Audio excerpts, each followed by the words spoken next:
আমি নমিনেশন ওখানে চেয়েছি, আমি ভোট করব। আমি অ্যাটর্নি জেনারেল হিসাবে আছি এখনো। আমার অ্যাটর্নি জেনারেল পদ ছেড়ে যেয়ে আমি ভোট করব।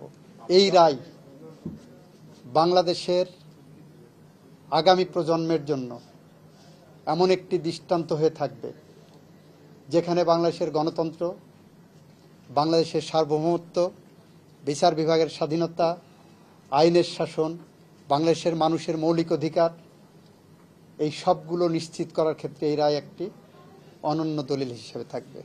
আমি বলেছি যে পৃথিবীর ইতিহাসে একটা অনন্য উদাহরণ হলো সামরিক শাসনে সে গণতন্ত্র উন্মোচন করে, সামরিক শাসনে সে মানুষের বাক স্বাধীনতা ফিরিয়ে দেয়, সামরিক শাসনে সে বিচার বিভাগের স্বাধীনতা ফিরিয়ে দেয়।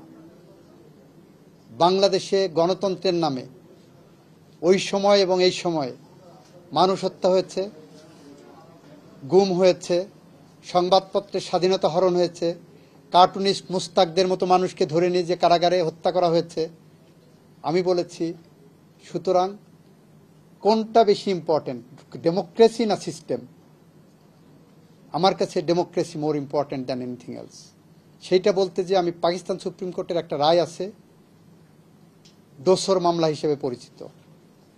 দোসর মামলায় পাকিস্তান সুপ্রিম কোর্ট বললেন, যখন মানুষের গণতন্ত্র রুদ্ধ হয়ে যায়, সেই গণতান্ত্রিক পথ উত্তরণের জন্য, মানুষের ইচ্ছার প্রতিফলন ঘটানোর জন্য, মানুষকে শান্তি সমৃদ্ধির আলোকে ভরিয়ে তোলার জন্য সামরিক শাসনও কখনো কখনো অ্যাকসেপ্টেড হতে পারে। সেখানে বলা হয়েছে কখনো কখনো রেভলিউশনের মাধ্যমে যে উত্তরণ, সেই উত্তরণে রেভলিউশনের ফোর্স যেটা নির্ধারণ করবে সেটাই ল। আমাদের অ্যাডিশনাল অ্যাটর্নি জেনারেল দুইজন, ওনারা এই পয়েন্টে খুব সোচ্চার। যারা তত্ত্বাবধায়ক বাতিল চেয়েছিলেন তারা তত্ত্বাবধায়কের দাবি তুলেছেন।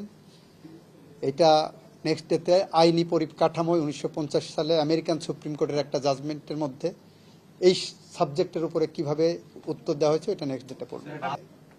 আমরা বলেছি সংবিধান একটা অর্গানিক ডকুমেন্ট, এটা গ্রো করে, এটা এক্সপ্যান্ড করে, এটা ইন্টারপ্রিটেড হয়, এটা বিভিন্ন রকমভাবে আপনি উপস্থাপিত হয়।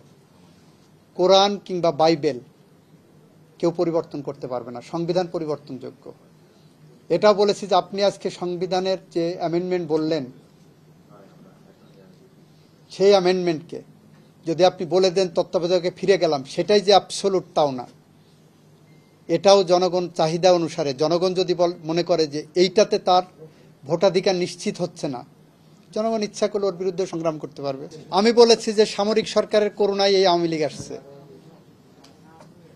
৭৪-এর 25শে জানুয়ারি ৪র্থ সংশোধনীর মাধ্যমে বাংলাদেশের আওয়ামী লীগের নিষিদ্ধ রাজনৈতিক দল হিসেবে ঘোষিত হয়েছিল আওয়ামী লীগ।